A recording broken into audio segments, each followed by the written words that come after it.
말씀은요, 원어를 통해 배우는 묵시복음 15번째 시간으로 세리 하나님의 것을 거두는 자라는 제목으로 마태복음 21장 31절 말씀 같이 한번 읽어보겠습니다. 시작. 그 둘 중에 누가 아버지의 뜻대로 하였느냐? 이르되 둘째 아들이니이다. 예수께서 그들에게 이르시되 내가 진실로 너희에게 이르노니 세리들과 창녀들이 너희보다 먼저 하나님의 나라에 들어가리라. 아멘. 그래서 지난주부터 계속 나누었던 것처럼 하나님의 말씀이 사자, 앙겔로스 혹은 말라크로 우리에게 올 때 우리의 태음의 심연 속에 말씀이 떨어지면은 그 말씀이 창녀와 세리로서 기능을 하게 된다. 그렇게 말씀을 드렸죠. 그래서 예수님이 세리와 창녀들이 너희들을 하나님의 나라로 풀어가고 끌고 간다, 인도한다 그랬잖아요. 그래서 세리 지난주는 그 창녀에 대해서 사실 성경 전체에서 창녀에 관한 이야기가 적지 않게 기술되어 있더라고요. 창녀에 대해서 잠깐 라합을 중심으로 살펴보았고요. 오늘은 이제 세리에 대해서 잠깐 살펴볼까 합니다. 세리를 한자로 보니까 그냥 한자 그대로예요. 세금을 걷는 벼슬아치 공무원. 그러니까 세리는 세금 공무원이죠. 지금 우리나라에서는 공무원 하면 가장 존중받는 인기 있는 남편감으로 아내감으로 공무원 그러면 싫어할 분들은 하나도 없는, 아무튼 되게 좋은 이미지이지만 2000년 전 팔레스타인 지역에서는 거의 조폭 수준이었다. 왜 조폭이었냐면 하는 짓거리가 그 조폭이랑 비슷했어요. 그래서 한국에서 보편적으로 이제 사용되어지고 있는 라이프 성경 사전을 보니까 이렇게 설명이 되어 있더라고요. 세무행정에 종사하고 세금을 징수하는 관리, 당시 로마 정부는 세금 징수를 맡은 관리들에게 도급제로 권한을 부여했기 때문에 일정한 세금만 바치면 세리가 자기 멋대로 금액을 정해서 많은 세금을 거두어도 묵인했대요. 심지어 세금을 걷는데 군대까지 동원할 수 있었다고 합니다. 그쵸? 돈 내라 그러면 누가 돈 내겠어요? 칼 들이대고 했겠죠. 당시 세리들은 로마 정부가 요구하는 액수 이상의 세금을 거두어 자기의 몫으로 착복하였고 때문에 문 백성의 원성을 샀죠. 그래서 개 돼지 취급했던 직업군이 창녀와 세리였고 예수님은 그 창녀와 세리들과 함께 식사하고 이야기를 나누었다는 것을 통해서 우리에게 무엇인가 이제 말씀하고 계시죠. 그래서 창녀는 꽤 많이 있는데 창녀라기보다는 창녀와 관련된 그 여성은 좀 있는데 세리는 제가 찾아본 바로는 마태와 그리고 이제 세리장이었던 삭개오 두 사람이 있으니까 그 왜 세리가 이렇게 사람들한테 비난을 받았냐면 당대 이스라엘이 이제 로마의 속국이었으니까 로마가 이제 조세와 세금을 거둘 거 아니 거두는데 정당하게 걷지 않고 말하자면 이 도급제 개념이 뭐냐면 어떤 개념은 오늘날 그 뭐라 그러죠? 경매예요. 경매 같은 느낌이에요. 그래서 자 베들레헴에 그 세금을 걷는데 제일 많이 거둬줄 사람 손들어 보세요. 그러면 A에서는 이번 년엔 1000만원 제가 걷어드릴게요. 여기에서는 2천만 당첨되는 거죠. 그럼 여기에서 이제 2천만원 걷고 2천만원 걷겠어요? 2천만원 이제 상납하고 한 3천만원 걷고 2천만원 상납하고 1000만원 자기가 갖고 가는 거죠. 괜찮은 돈 벌기 괜찮은 직종. 그래서 들어온 그런 일을 했던 위치가 세리였는데 하나님이 예수님이 세리와 함께 있었고 또 세리와 관련된 이야기를 하고 계신다는 얘기는 이스라엘 백성들이 되게 충격적인 문화적 충격으로 다가왔겠죠. 되게요. 그러니까 아무튼 세리가 가지고 있는 의미가 뭐냐? 세리는 당대 유대인들에게 개로 취급받았습니다. 그런데 하나님의 말씀이 우리에게 세리로 왔지요. 이것은 무슨 의미이냐? 하나님은 우리에게 당신의 것을 뭐 하시는 분이라고요? 거두시는 분이다. 세리가 거두는 존재니까 하나님은 우리에게 하나님의 것을 거두는 분이에요. 그걸 세리가 표현하고 있어요. 단순히 10분의 1만 걷어가시는 분이 아니라 어떻게 뭘요? 얼만큼이요? 많이가 아니라 전부를 걷어가시죠. 그래서 뭐 찬양 가사 속에도 전부라는 찬양도 있잖아요. 주님은 나의 전부. 그러니까 전부 다 드려야죠. 전부라고 그러셨잖아요. 근데 드리는 정도가 아니라 그냥 가져가신대요. 그러니까 성도는 어떤 존재냐? 하나님이 자신의 것을 거두어 가실 때 그 하나님의 사역의 대상자로, 고백자로, 증언자로 세워지는 자들이다. 그러니까 하나님이 하나님의 것을 이 역사를 통해서 거두어 가시죠. 원하든 원치 않든, 인정하든 인정하지 않든, 알든 모르든 하나님은 당신의 것을 취해 가셔요. 그건 다 동일하지요. 그때 성도는 어떤 인식을 하냐면 그 하나님의 사역을 통해서 어떤 걸 호몰로게요 한다는 얘기죠. 하나님을 찬양한다라는 얘기죠. 하나님을 고백한다라는 얘기죠. 성도에게는 그런 내용이 있대요. 하나님은 그리스도를 통해서 그 일을 완성하셨는데 인생 속에서 과정으로 경험하게 하시죠. 그래서 묵시와 영원이라는 초월의 하나님이 시간과 공간이라는 현실 속에서 창녀와 세리로서의 기능을 하는 말씀이라는 내용으로 오신 거죠. 그렇죠? 그러면 이렇게 하나님이 하나님의 것을 우리에게서 거두어 가실 때,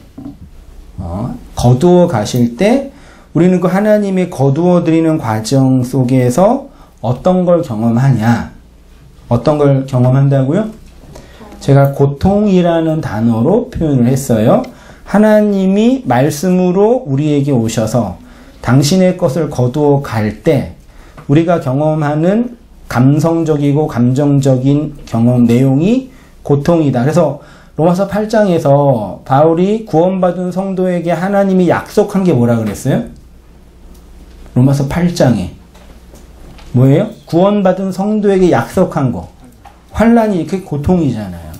구원을 이루는 성도에게, 구원이 이루어지는 성도에게 하나님이 약속한 거는 환난이에요. 고통이에요. 고난이에요. 이렇게 표현할 수 있습니다. 그러니까 하나님이 우리 인생 속에서 당신의 것을 거두어 가는 경험을 해요. 근데 그것을 우리가 자각할 때 고통스럽다라고 표현을 한다는 얘기입니다. 잘 따라와 보세요. 통이라는 개념은 윤리적, 도덕적 차원이 아니라 물리적인 차원이 아니라 물리적인 반응이라고 할 수 있겠습니다. 쉽게 말해 자기 영역의 어떤 세력에 의해서 침범을 받을 때 경험하는 거죠. 살에 칼이 들어와 살이 베이고 피가 나면 통증을 느끼죠. 물리적인 1차적인 고통이고 심리적인 영역도 그러하고 정신적인 영역도 그러하죠. 누군가가 나의 심리 영역, 테리토리라 그러지, 그 영토, 내 지역에 들어오면 그것으로 말미암아 통증을 느끼죠. 이해되시나요? 그러니까 고통은 뭔가 나한테 오는 거예요. 그 경험이에요. 그런 통증이 심하면 트라우마라고도 표현을 합니다. 그런데 재미있는 것은 타자가 우리의 영역에 들어오는 것을 좋아하는 경우가 있어요. 내 물리적인 영역, 나의 심리적인 영역에 들어오는 것을 좋아하는 경우가 있는데 언제요? 언제요? 사랑할 때. 이해되시나요? 사랑은 타자가 자신의 영역 안으로 들어오는 것을 받아들이고 인정하고 심지어 즐거워하죠. 동물들, 1차적으로 동물들을 보면 동물들이 가장 예민하게 반응하는 본능이 뭐예요? 자기 영토에 누군가 들어오면 죽여요, 그 대상을요. 그렇죠? 근데 안 죽일 때가 있어요. 언제? 짝짓기 할 때. 이성을 찾아다닐 때는 안 죽여요. 그게 참 신기해야죠. 그리고 사마귀 같은 애는 짝짓기를 한 다음에 먹어버리기도 하지만 그런 경우도 있긴 있지만 들어왔어 너 죽었어 그러는 거지만 대부분의 이제 동물들은 본능이 그래요. 근데 인간도 동물의 영역이 있으니까 그런 심리와 반응이 있어요. 그러니까 우리가 누군가가 내 인생 속에 들어오는 게 좋으세요? 좋으세요? 좋으세요, 안 좋으세요? 대답이 일반적으로는 안 좋죠. 자기 영토, 그러니까 아무리 사랑하는 사람도 내 영토는 좀 지켜주면 좋겠죠. 남편도 아내도 그걸 흔히 프라이버시라고 하잖아요. 근데 내 영토에 누군가가 들어오는 걸 즐거워하는 걸 흔히 우리 인문학적으로 사랑할 때 그런 거죠. 실제로 그 타자가 내 인생, 육체 속에도 들어오고 심지어 정신과 심리 속에도 들어올 때 그때를 사랑한대. 그러니까 고통과 사랑은 양면인 부분도 있어요. 하나님이 우리에게 자신의 것을 거두시기에 오시는 과정에서 우리는 고통, 환난, 통증을 느끼는데 그리스도를 모르는 자들은 이 통증을 어떻게 받아들이냐? 그리스도 없이 이 통증을 받아들이는 가장 보편적인 방식을 잘 설명하는 종교가 불교라고 합니다. 그냥 이건 읽어볼게요. 시간이 없으니까. 불교의 가장 기초적인 경전인 반야심경의 핵심 사상은 색즉 시곡, 공즉 시색이에요. 색은 색깔할 때 색이지만 인간의 욕망, 그 색기라 그러죠. 그러니까 이게 프로이트를 몰랐던 우리 선조들도 이 인간의 욕망의 근저에는 성이 있다라고 판단한 거예요. 그래서 그렇게 표현하죠. 아무튼 그 색이 뭐라고요? 공은 영이에요. 없음. 무라고 하기보다는 없음, 영. 모든 존재가 인연에 의해서 생겨난 것이므로 불변하고 고정적인 성질을 가지고 있는 실체는 없다고 하여서 고정적인 실체를 부정했어요. 불교의 구원 교리를 삼법인이라고 할 수 있는데 개혁주의 5대 교리가 있는 것처럼 불교의 3대 교리가 있거든요. 재행무상, 재법무와 일체의 계고라고 하는데 재행무상은 모든 현상은 고정된 것이 아니다. 변화된다. 순환한다. 재법무와는 모든 존재는 끊임없이 존재, 앞에는 현상, 뒤에는 존재가 변해서 고정된 실체는 없다. 일체의 계고는 내가 실체하여 현실 세계는 영원히 존재한다고 착각하여서 이에 집착함으로 인생의 모든 고통이 생겨난다. 그래서 모든 고통은 어디에서 일어나는 거예요? 그러니까 원래 고통은 나라는 존재의 타자가 영역 속에 들어올 때 경험하는 거거든요. 근데 불교는 어떻게 얘기하냐면은 고통은 타자가 들어오는 거긴 한데 그 고통에 반응하는 게 뭐라고요? 내 마음, 그걸 이제 아집이라고 하죠. 흔히. 그래서 아집을 꺾어야 된다. 불가에서 얘기하는 거예요. 그 마음을 비우면 고통에서 구원받는 그걸 해탈이라 그래요. 해탈이 한자로 보니까 되게 그 풍성해요. 해가 풀다, 벗다, 깨닫다, 풀이하다, 통달하다. 그러니까 무엇인가 알게 되고 깨닫게 되면 풀리는 거죠. 그 다음에 탈은 벗어나다. 육체에서 벗어나는 거, 율법에서 벗어나는 거. 그런 표현이에요. 해탈이라고 하는데 그들이 말하는 해탈하는 방식은 고통 자체가 왜 왔는지는 알 길이 없으니 그 고통을 받는 나의 색, 욕망을 일체의 수행으로 공으로 만들어야 된다. 이 교리죠. 그래서 인간의 색이 우글거리는 속세를 어떻게 해야 돼요? 벗어나야 돼요. 불교는 기본적으로 이 욕망이 우글거리는 속세라 그러죠. 여기를 벗어나서 어디로요? 없는 곳으로 떠나서 출가한다 그러죠. 그래서 산속이든 어디든 들어가야 되죠. 거기서 뭘 찾아요? 공을 찾는 거죠. 어떤 방식으로? 경전을 연구하든지 육체적으로 수행을 하든지 기타 등등의 방식으로 공을 찾아가서 색이 공이었구나 알면 해탈, 구원이다. 괜찮죠? 불교는 모든 종교의 대표예요. 논리적으로는 그런데 오늘날 불교는 이제 이것도 안 하죠. 다 어디로 들어왔어요? 산속에 안 가고 다 내려. 그래도 큰 사찰 다 서울 시내 한복판에 있어요. 뭐 봉은사도 그렇고 거기도. 그래서 거기 기도 제목 뭐냐 광고한 거 들어보세요. 뭐 일천 제사를 통해 뭐 대학 진학률을 높이는 뭐 그런 거 별게 다 있더라고요. 뭐 취업이고 뭐고. 그러니까 불교 너마저도 이제 타락한 거죠. 너는 안 그럴 줄 알았는데. 아무튼 도리는 그래요. 쉽게 말하면 나에게 고통을 주는 대상에서 고통을 감지하는 나를, 자아를, 집착된 나를 죽임으로 도망가는 거다. 이게 이제 종교의 기본적으로 이제 구원교리예요. 일반적으로요. 그러면 보편 종교, 인간의 일반 양심이 그렇다면 기독교인들이라고 하는 흔히 성도라고 하는 교인들과 하는 사람들이 고통을 어떻게 해석하냐. 가장 본능적인 1차적인 방법은 어떻게 해요? 여러분 고통받을 때 어떻게 하셨어요? 기도하셨어요. 어떻게 기도하셨어요? 고통을 이건 다 똑같아요. 장로교나 뭐 성결교나 모든 교단은 다 똑같아요. 교리적 합의가 있나 봐요. 고통이 올 때 1차적으로 가장 본능적인 태도는 뭐예요? 이 고통을 없애주세요 라고 하나님께 기도했죠. 그 기도하면 고통이 없어지셨지요. 그래도 한 번이라도 없어진 적 있지 않아요? 있기도 했잖아요. 솔직히 한 번도 안 그런 적 없죠. 그럼 미끼에 걸려가지고 이렇게 된 거죠. 이 가장 1차적인 방법이에요. 근데 불교의 방식의 변형이라고 할 수 있겠어요. 이들이 좋아하는 성경 구절이 고린도전서 10장 13절 같이 한번 읽어보겠습니다. 시작. 사람이 감당할 시험 밖에는 너희가 당할 것이 없나니 오직 하나님을 입사 너희가 감당하지 못할 시험 당할 것 같지 아니하시고 시험 당할 즈음에는 또한 피할 길을 내사.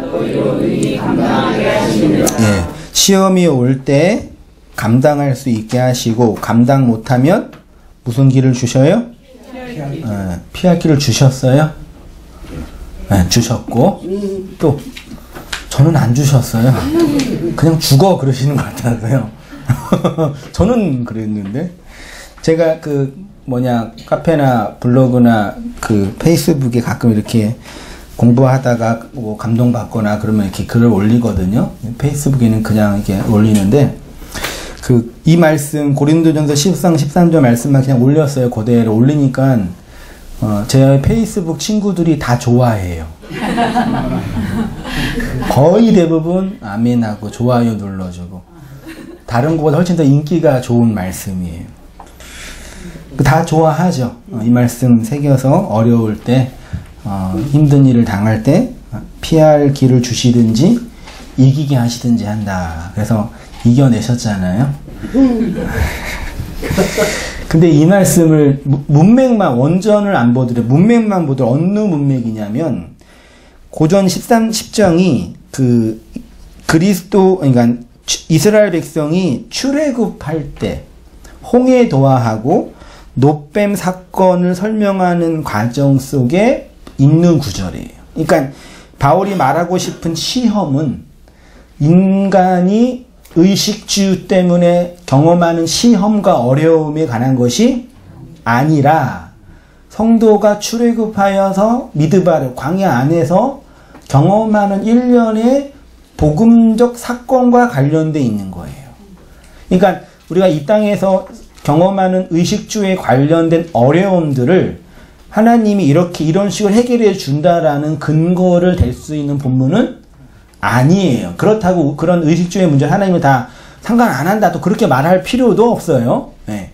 그래서 인도하면 받을 수 있어요. 근데 이 본문은 최소한 출애굽한 광야 안에서 성도가 경험하는 종교적이고 영적인 경험에 관련된 거예요.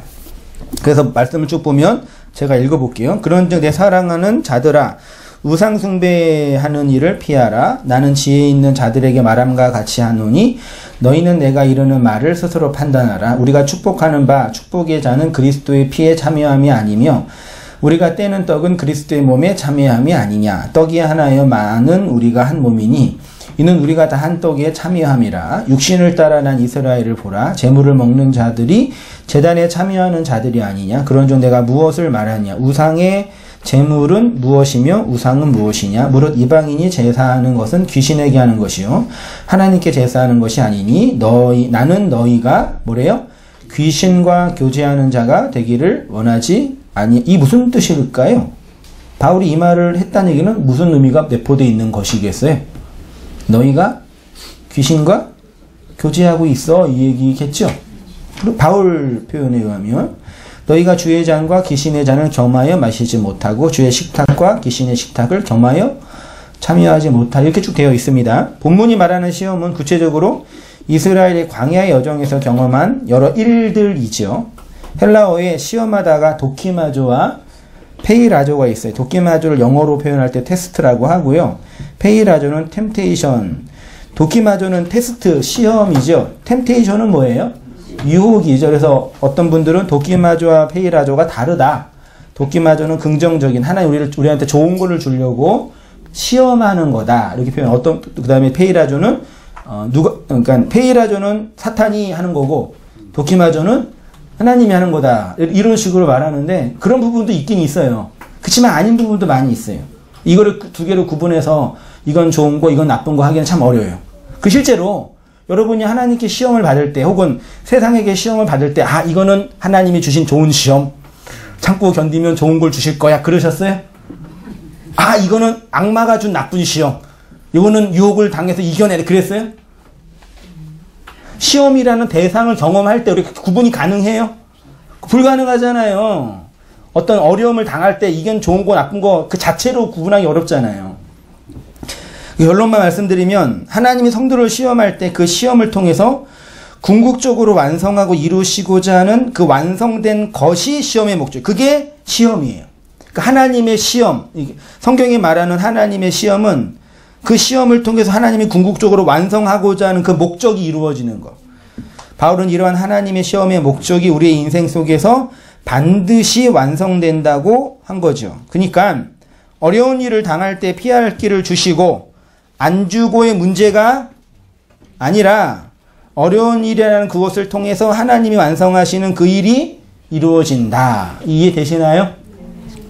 쉽게 말해 주체가 우리가 아니라 하나님이에요. 그래서 신앙이 좋은 사람처럼 보여도 어려운 일을 당하여서 그냥 폭삭 망해버려서 만신창이가 되시는 분들도 계시고, 신앙이 별로 안 좋은 분처럼 보이는 분들도 그 시험을 잘 이겨내서 봐봐, 하나님이 나한테 이렇게 복을 주셨어라고 간증하는 분들도 계셔요. 이거 이해되시죠? 예. 유아적 방식을 벗어난 조금 고차원적인 방식은, 아까는 고통을 없애달라고 했죠. 조금 나은 방식은 이 고통이 왔는데 없애달라고 하기에는 좀 죄송스럽고 그러니까 뭐라 그래요? 이 고통을 이겨낼 힘을 주시든지, 아니면 이 고통을 통해서 무엇인가 내가 알게 해달라고. 실제로 고통당하는 분들에게 그렇게 권면을 많이 하잖아요. 그렇게 기도를 하는 게 좀 나은 유아기를 벗어난 청소년기의 태도일까요? 흔히 고통에는 숨겨진 하나님의 뜻과 의지가 있다. 맞죠? 고통을 통해서 더 좋은 것을 주시고자 하는 하나님의 사랑이다. 맞나요? 이러한 해석은 고통당하는 분들한테 위로가 돼요, 안 돼요? 안 돼요? 되죠? 안 된다 그러면 어떻게 해야 돼요? 그 고통 하나님의 뜻이야, 그냥 거기서 죽어, 그래야 돼요, 그러면요? 그래서 이런 게 실제로 위로가 돼요. 왜냐면 견디게 하니까요. 그 한강다리에서 떨어지려고 준비한 어떤 사람에게 찾아가서 잘 얘기하고 네가 이걸 잘 이겨내면 좋은 날이 올 거야, 그 얘기할 때 위로가 되죠. 근데 그 위로는요, 내가 이 고통을 이겨내면 좋은 일이 올 거야 라는 그 사실 때문에 위로받는 게 아니라, 뭐 때문에 위로받아요? 누군가가 이런 나를 걱정하고 안아주고 있구나 때문에 위로받는 거예요. 이해되시나요? 그러니까 사람을 위로할 때 잘 생각하셔야 돼요.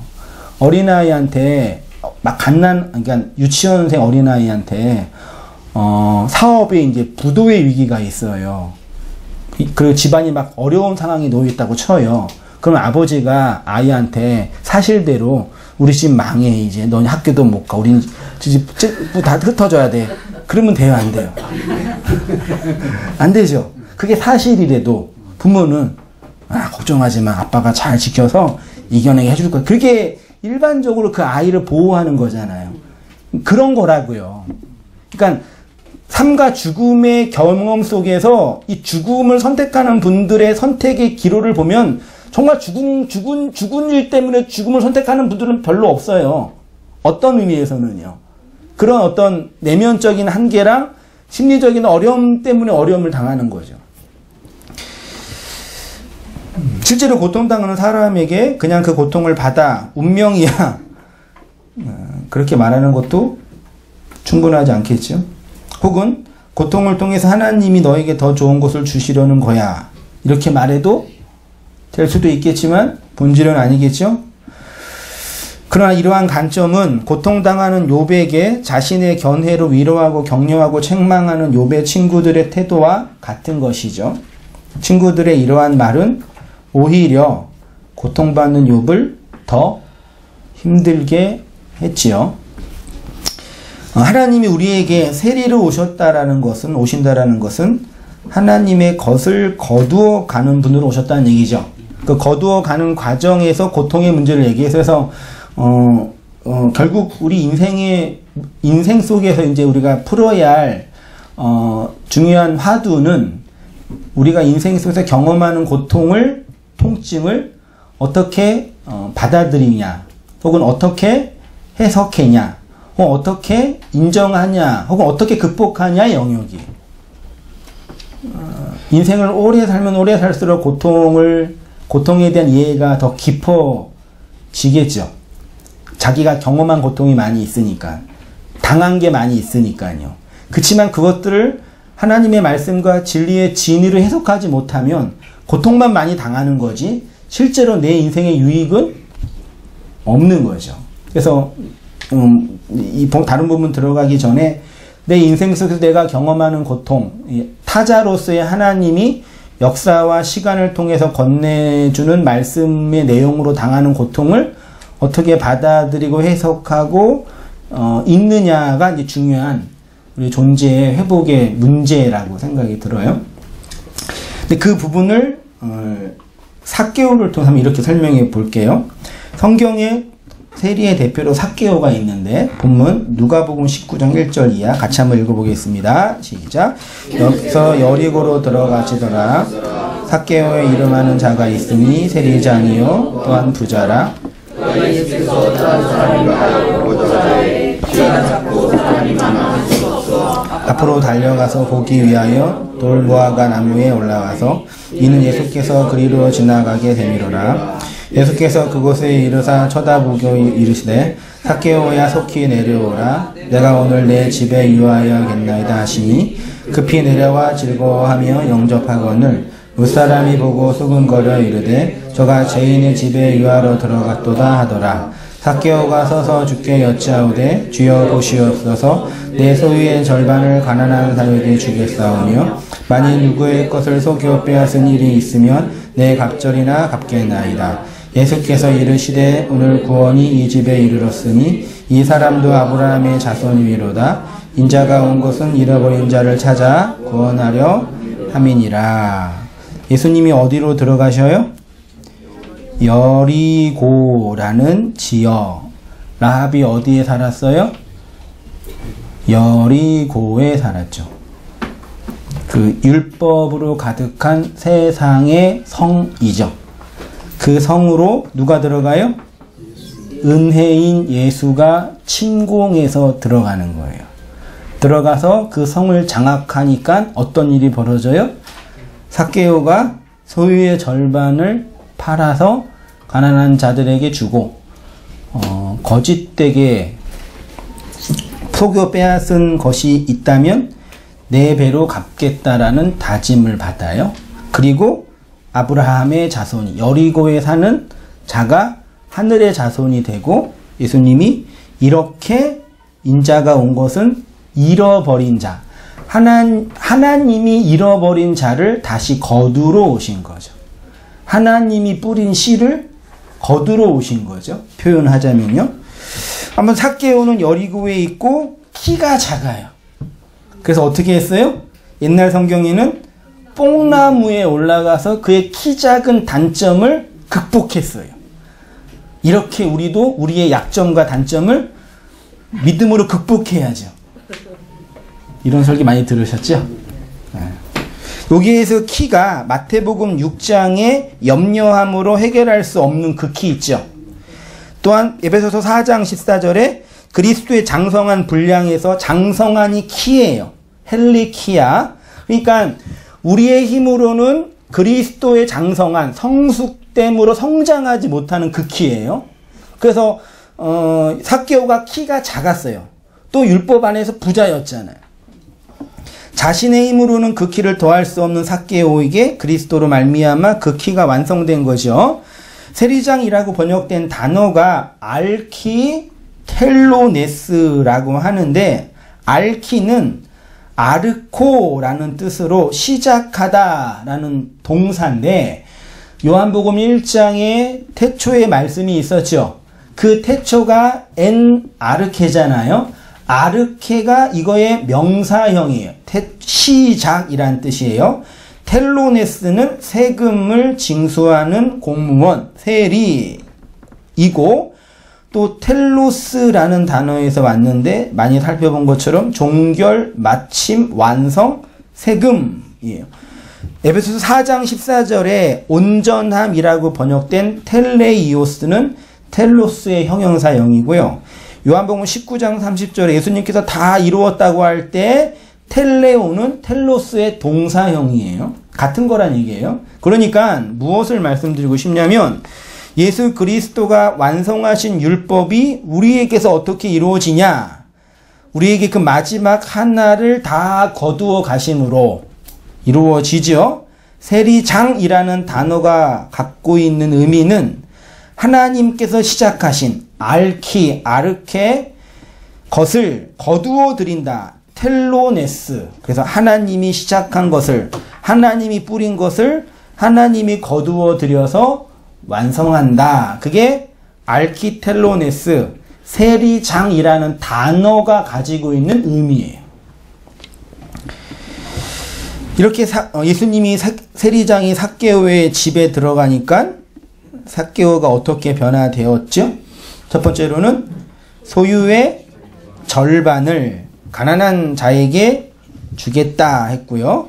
두 번째로는 누구에게 속여 빼앗은 것이 있다면 어떻게 해요?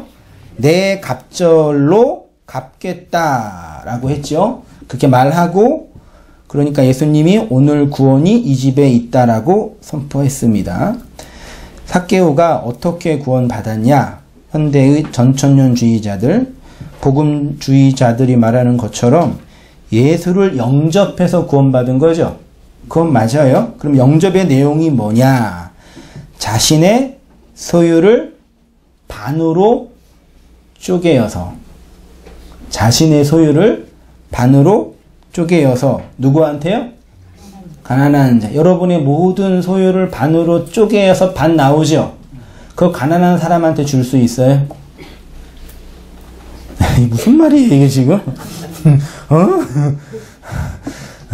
우리가, 하나님이 우리에게 준 인생 시간의 기회를 쪼개서 누구한테 줘야 된다고요? 가난한, 푸토코스한 자에게 양식으로 주어지는 거. 그게 구원이라고. 근데 우리는 우리 것을 팔아서 반으로 쪼개서 주면은 누구한테 줄 거예요? 부유한 사람이 원하는 거 아니에요? 왜요? 내가 원하는 게 그거니까. 이해 안 되시죠? 단기 선교 가서 제일 답답한 게 뭐냐면, 뭐 인도네시아나 뭐 아프리카나 뭐 우리나라보다 좀 못 사는 나라 가면 청년들이 어떤 생각이 마인드가 있어요? 얘네가 지금 못 사는 거는 뭐 때문이에요? 예수를 안 믿어서 그러는 거예요. 가서 그래서 뭘 전해요? 예수를 전하는데 그 예수는 뭐예요? 자본주의가 만든 잉여물, 자본주의가 만든 욕망의 잉여물, 아이폰을 전하고 부유를 전하고 한류를 전하고 이런 걸 전해. 니네도 예수 믿으면 이렇게 행복할 수 있어. 그거는 가난한 자의 양식이 아니에요. 지금 가난한 자에게 정말 필요한 거는 물 한 모금, 밥 한 끼거든요.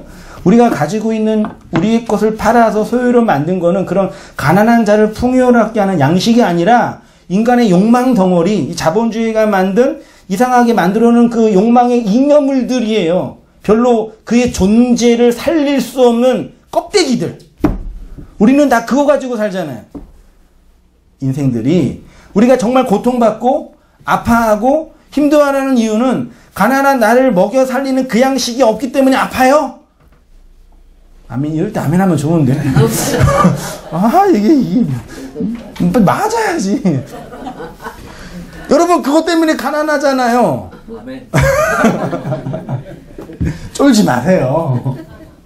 근데 여전히 우리 안의 욕망도 그렇고 세상도 그렇고 교회에서 찾는 거, 하나님께 찾는 거는 가난한 나를 먹여 살리는 하나님의 그 양식이 아니라 나를 치장하고 이 자본주의가 만들어낸 욕망의 잉여물들 나도 없는 그거를 얻고 싶어서 안 달란 그 욕망으로 하나님께 매달리잖아요. 그래서 우리 건 팔아도 쓸 데가 있어요, 없어요? 자본주의나 좋아하지 하늘이 좋아할 건 아니란 말이에요. 그거라도 어디에 목사님 그럴 수도 있겠지만 이 본질을 먼저 봐야 한다고요.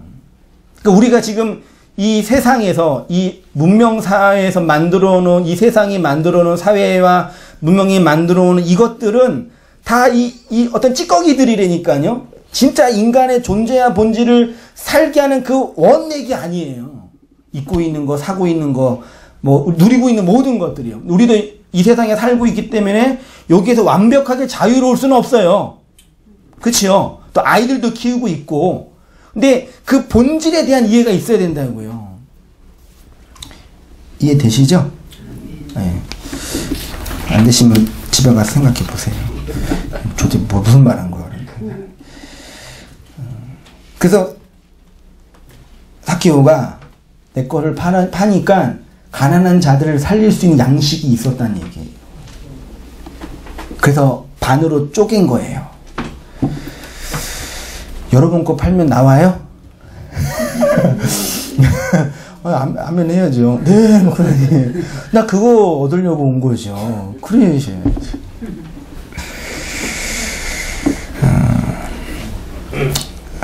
예. 자신의 소유를 팔아 가난한 자들에게 주었기 때문입니다. 그 소유를 판 행위 때문에 구원받은 것입니다. 그 행위의 본질은 선악과 먹어 선악 판단의 주체로 살고 있었던 삭개오 자신의 선악 판단을 팔아 율법의 지옥에서 나왔기 때문입니다. 바로 이것이 예수님이 우리에게 주신 구원의 내용이에요. 마태복음 5장 48절에 아버지의 온전하심과 같은 온전함, 5장 17절에 율법을 완전하게 하는 것, 5장 25절에 율법의 세상에서 마지막 하나, 그 한 푼을 남김없이 다 갚는 것. 야고보서 3장에는 말에 실수가 없는 온전히, 그러니까 거짓된 말을 하지 않는 온전한 자. 요한일서 4장에서는 두려움이 없는 온전한 사랑으로 형제를 미워하지 않는 자가 되는 거죠. 우리가 이 세상에서 구원을 받을 때 삭개오가 경험하였던 이 경험을 동일하게 합니다. 다 우리 이야기이죠. 이렇게 우리가 우리의 것을 팔아, 하나님이 주신 그걸 팔아 하나님의 것을 산 자가 되었죠. 그런데 한편으로는 하나님이 우리의 것을 거두어 드리는 세리로 오셨죠. 그럼 그게 뭐냐? 삭개오의 어떤 것을 세금으로 거두어 가셨냐? 8절에 삭개오가 서서 주께 여짜오되 주여 보시옵소서 내 소유의 절반을 가난한 자들에게 주겠사오며 만일 누구의 것을 속여 빼앗은 일이 있으면 내 갑절이나 갚겠나이다. 삭개오가 지금 예수님께 고백한 것은 두 가지죠. 첫째가 소유의 절반을 가난한 자들에게 주겠다. 나를 쪼개요. 쪼갠다는 얘기는 반이란 얘기는 언약으로 세워진다 말하자면 그 뜻이에요. 둘째로 만일 누구의 것을 속여 빼앗았으면 내 배로 갚겠다 그랬죠. 원어 이렇게 있대요. 원어 보시면 직역을 하면 나의 그 재산의 그 반을 나의 그 재산은 누구예요? 나죠. 사실 우리가 화폐를 돈을 나의 전부로 삼는 거는 얼마 안 됐어요. 자본주의가 발전한 시대이지 고대 시대는 자본 화폐가 없었기 때문에 다른 거였잖아요. 땅이든지 뭐 그거든지. 그러니까 나의 재산은 난데 그 나를 어떻게 해요? 반으로 그어요. 쪼개요. 죽은 거예요. 내가 쪼개요. 언약으로 누구한테 주는 거예요. 누구한테요? 푸토코스 환자에게 디돔이 건네주겠다는 얘기예요. 왜요? 당신이 나한테 그 반을 주셨으니까 내가 먹게 된 그 양식이 이렇게 가난한 자들을 살릴 수 있는 그 양식인 거를 가난한 삭개오의 내적 경험을 통해서 확인한 거죠. 그러니까 내가 먹은 그 양식이 나를 살리니까 타자를 살리는 양식이 되죠. 이해되시죠? 예. 만일 누구의 것을 속여 빼앗은 일에서 속여 빼앗다가 헬라어로 시코판테오래요. 요 단어는 시콘, 무화과와 화이노, 비추다, 보이게 하다의 합성어예요. 그러니까 옛날 성경에는 뽕나무로 되어 있었죠. 옛날 성경은. 근데 번역된 개역 개정판인가요? 거기에서는 무화과 나무로 되어 있어요. 무화과 나무에 앉아 있는 거예요. 그게 삭개오의 모습이에요. 거기서 내려온 거예요. 시코판테오가 무화과를 보이다 이 뜻이에요. 누군가에게 무화과를 보이다. 그럼 무화과는 뭐냐? 열매 없이 잎만 무성한 나무로 율법과 율법주의를 상징하겠죠. 여리고성 안에 있는 세상. 그러면 누군가에게 무화과 나무를 보여준다는 개념은 뭐냐? 그에게 율법을 전하고 율법을 가르친다는 얘기죠. 그럼 우리에게 율법으로 오신 존재가 누구예요? 예수님이 우리에게 율법이라는 그걸로 오셨잖아요. 근데 그 율법이 반으로 쪼개어져. 은혜로 그리스도라는 생명으로 우리에게 건네줬죠. 그 내용이에요. 그 율법으로 전하고 가르친다는 건데 율법 안의 내용으로 주신 은혜, 율법을 은혜로 완성하여 하나를 전해야 하는데 그냥 율법만 전하는 것을 오늘 본문은 속여 빼앗다. 속여 빼앗는 걸 빼앗는 자를 뭐라 그래요? 강도 그러잖아요. 율법이 강도잖아요. 옛날 성경에는 토색한다라고 표현했어요. 성경에서 거짓말한다는 것은 바로 이런 의미입니다. 율법의 내용, 그 완성된 온전함을 전하지 못하고 율법을 규범과 행위로만 이해하여 전하는 것을 거짓말한다, 거짓 증거한다. 뭐 쉽게 말하면 쪼개어서 전한다? 표현이 그러나? 그래서 거짓말하면 형제를 죽이는 자가 돼요. 그래서 요한일서 4장에서는 두려움이 없는 온전한 사랑으로 형제를 미워하지 않는 자가 되는 거죠. 4배로 갚겠다가 아포디돔이 테트라플로오스래요. 아포디돔이 분리해서 넘겨주다. 테트라플로오스는 테트라는 테사레스 4 넷과 플레이 스토스 뭐예요? 최대의 가장 많은 이래요. 그래서 테트라 플로오스는 뭐냐면 4배로 갚겠다가 뭐냐면 4개 중에 테사레스 4개 중에 가장 중요한 거 플레이 스토스로 아포디돔이 넘겨주겠다. 그러면 4개 중에 가장 중요한 게 뭐예요? 그게 사랑이에요. 왜 사랑인지 제가 산상수훈에서 말씀드렸는데 하나님이 우리에게 율법을 말씀을 주셨죠. 말씀을 뭘로 주셨어요? 열이라는 숫자가 아니라 열이라는 말씀으로 주셨어요. 그 말씀을 구약에서는 앞에 있는 5개를 차근차근 설명해 주셨죠. 그 여러분 구약성경 출애굽기나 신명기를 보면은 그 1회 1계명부터 5계명까지 설명이 다 돼 있어요, 안 돼 있어요? 다 돼 있는데 6계명부터 10계명까지는 설명이 돼 있어요, 안 돼 있어요? 하나도 안 돼 있고 그 계명을 누가 신약에 와서 예수님이 마태복음에서 그 5개를 뭘로 설명해요? 넷으로 설명해요. 하나님의 말씀을 열을 우리가 5으로 받았어요. 앞에 5과 뒤에 5으로. 앞에 5은 구약의 율법으로 설명하셨고 뒤에 5은 예수님이 4개로 설명했는데 그게 뒤에 5을 산상순이 아니라 십계명에서는 살인하지 말라, 간음하지 말라, 거짓 증거하지 말라, 도둑질하지 말라, 탐내지 말라라고 5개로 설명했는데 선포했는데 요거를 예수님이 살인, 간음, 거짓 증거, 도둑질이 없어요. 그 다음에 원수 사랑을 4개로 설명하죠. 그게 신약의 설명이에요. 이거를 복음서가 마태복음과 마가복음과 누가복음과 요한복음이 각자 설명하는 거예요. 이 4개 중에 마지막 하나가 뭐예요? 뭐라고요? 사랑이라고요. 그러니까 하나님이 우리에게 오셔서 사랑으로 오셨다는 얘기는 반대편으로 말하면 뭘 가지고 가려고 오셨다는 뜻이에요. 그러니까 제가 화두에 고통의 문제 얘기했잖아요. 고통은 누군가가 나한테 와서 내 영역을 침범하는 건데 그 고통을 고통으로 감지하지 않는 방식이 뭐라고요? 사랑하는 거잖아요. 그래서 하나님이 우리에게 당신의 것을 거두어 드리고 오셨다는 얘기는 반대편으로 뭐예요? 우리에게 사랑을 건네준다 그 뜻이란 말이에요.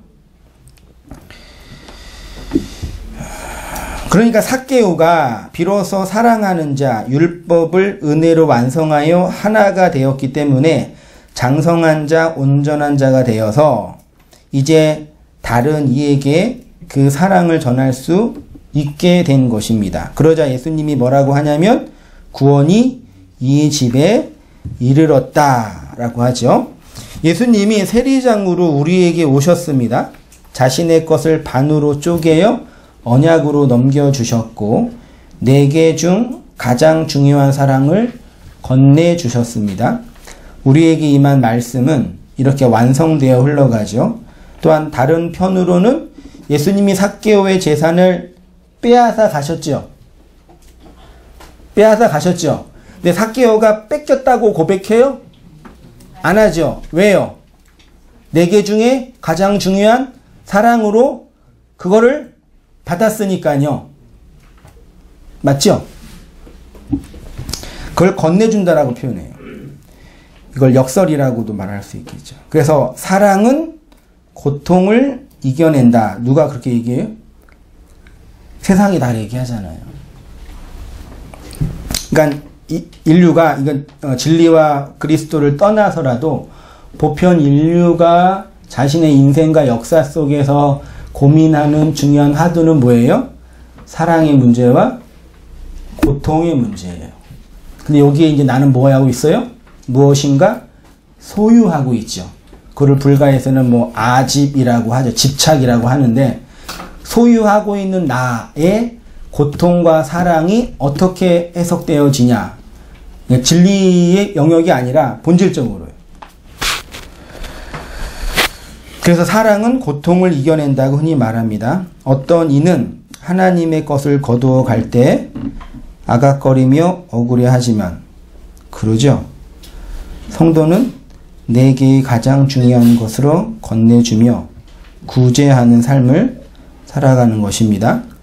예수님이 우리에게 이렇게 하신 것처럼 우리도 그렇게 행하는 삶을 살아가게 됩니다. 반으로 쪼개어지는 삶. 4개 중에 가장 중요한 사랑을 건네주는 삶.